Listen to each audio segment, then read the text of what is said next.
Today I want to share a story, the 3 strange habits that keep 99% of people poor.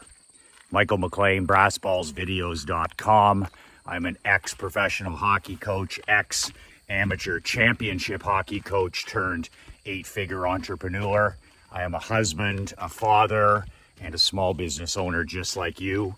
If you would like to download a free copy of my brand new book, 5 Ways to Unfuck Your Life in the Next 30 Days, you can download it below. It's in the description, BrassBallsVideos.com. I wrote this 22-page book a couple of months ago.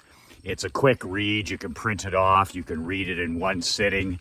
A word of warning about my new book. It's not every entrepreneur's cup of whiskey. I wrote this book for champions, not for chumps, for winners, not for whiners. So if you're like me throughout my 40-year career, sometimes you got to get your shit together. This is the book that'll help you do exactly that. The link is below in the description. So I took my mom and dad out on the boat 2 days ago, and my dad and mom are both turning 91, God willing, later this year. And my father worked to age 85 in multiple businesses, and all told 71 years as an entrepreneur. My dad started driving a truck when he was 15 and retired at 85, almost 86 in multiple businesses. So entrepreneur for almost 71 years. So a lot of wisdom, a lot of losses, a lot of wins, a lot of knowledge. So we're out on the lake and we're just talking about life and sports and family. And I asked my dad a question that I've never asked him before. And I said, Pop, what are the 3 habits in your opinion? What are the 3 habits that keep 99% of people poor?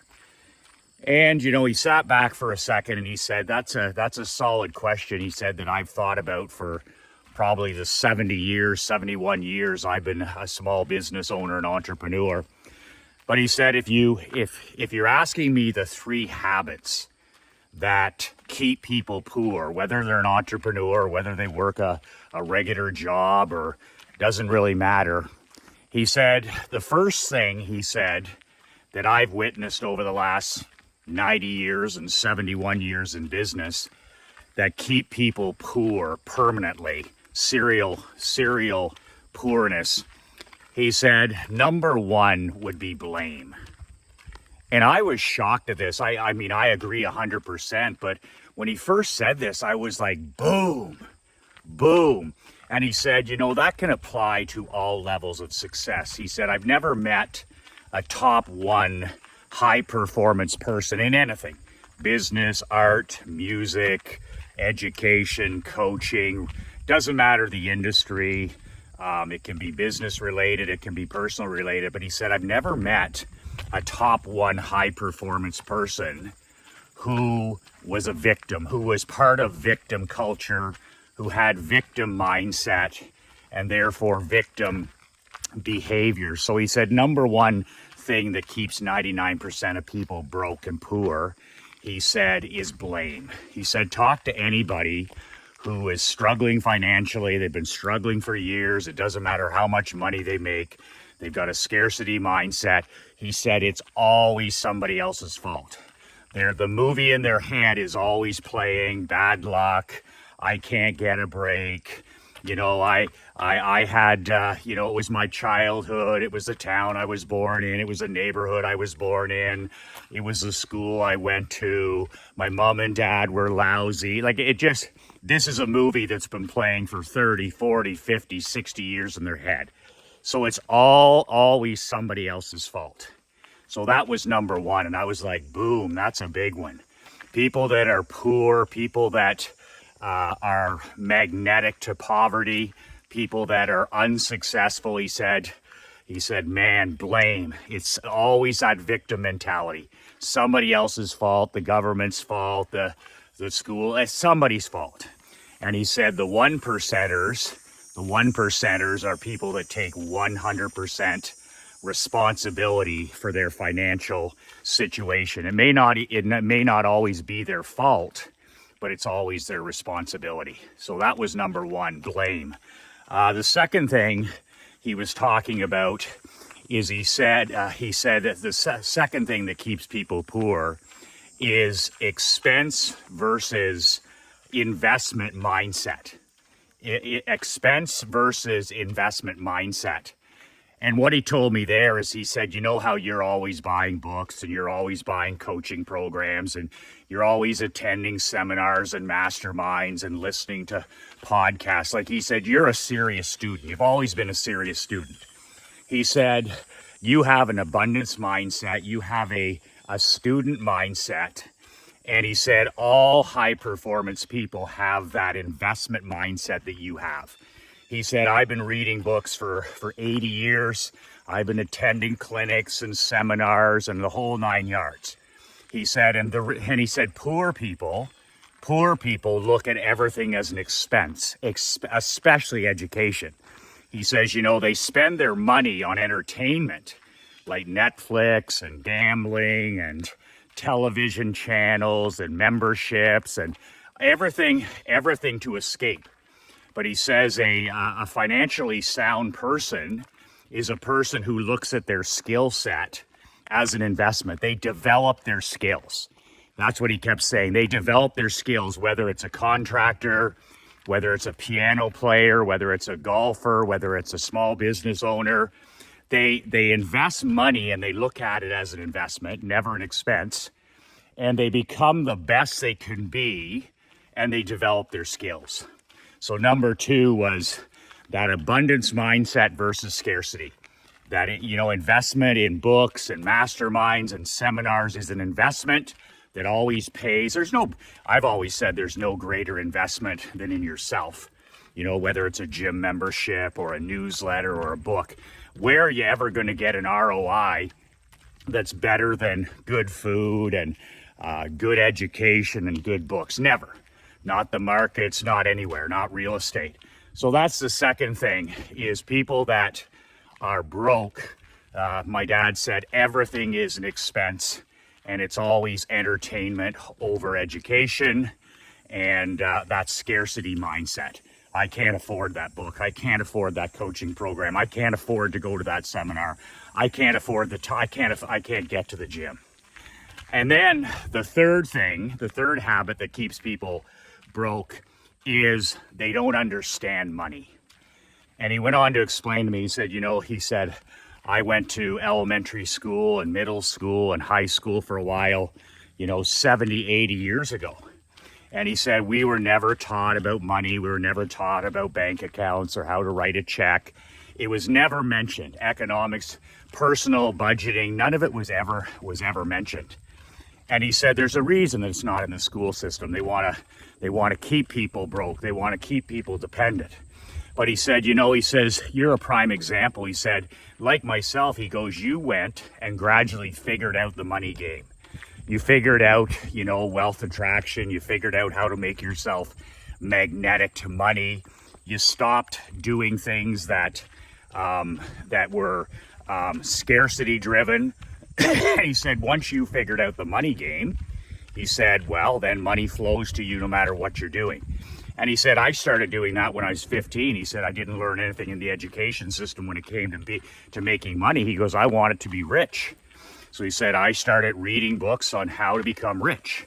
And he said, over time, and it took me a while, he said, I was blue collar, we were white collar, we were middle class, we were upper middle class all through his career. He just kept climbing.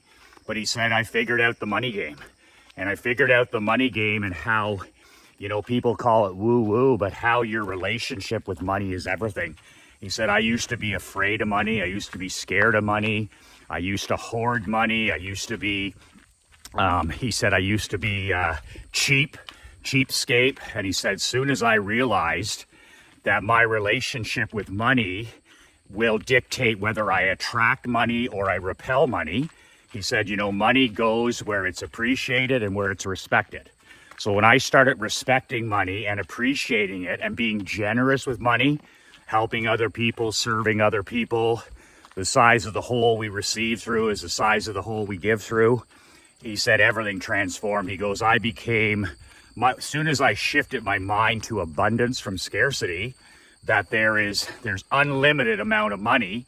And if I have money, it's not taking it from somebody else. He said that was a big shift.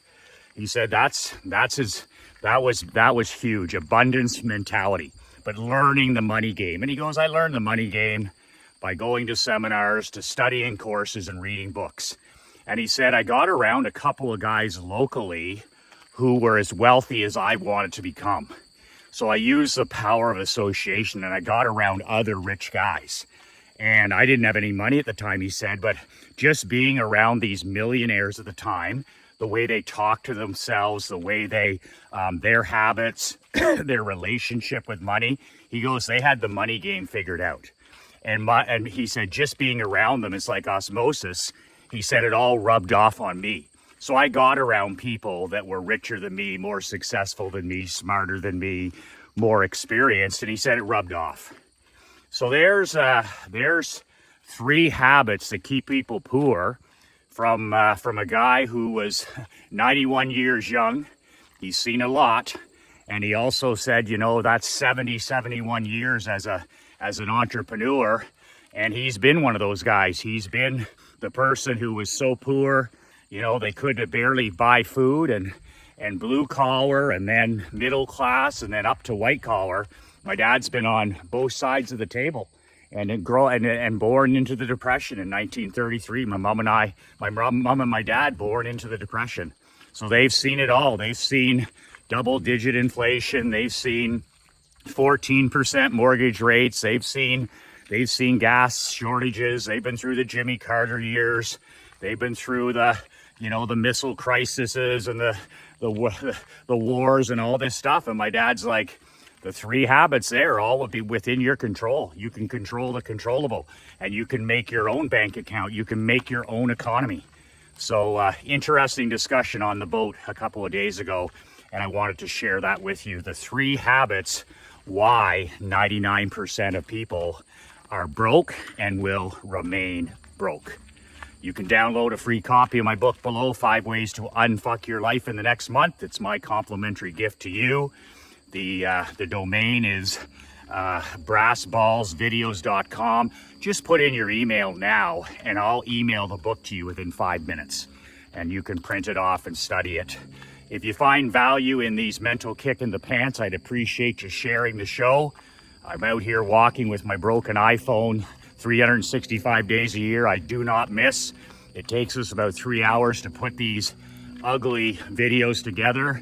1 hour of me yammering on and walking, and then my business partner Marc-Andre LeBlanc, he puts in 2 hours. So I appreciate your comments, I appreciate your likes, I appreciate you subscribing, but if you really want to pay it forward, I appreciate you sharing the show, sharing it with somebody that needs to hear a kick-ass positive message about how we can control the controllable and how we can actually build a world where we live life and do business on our own terms. So I appreciate you sharing the show. That's it for today. 2 words that changed my life, 2 words that'll change yours. Be relentless.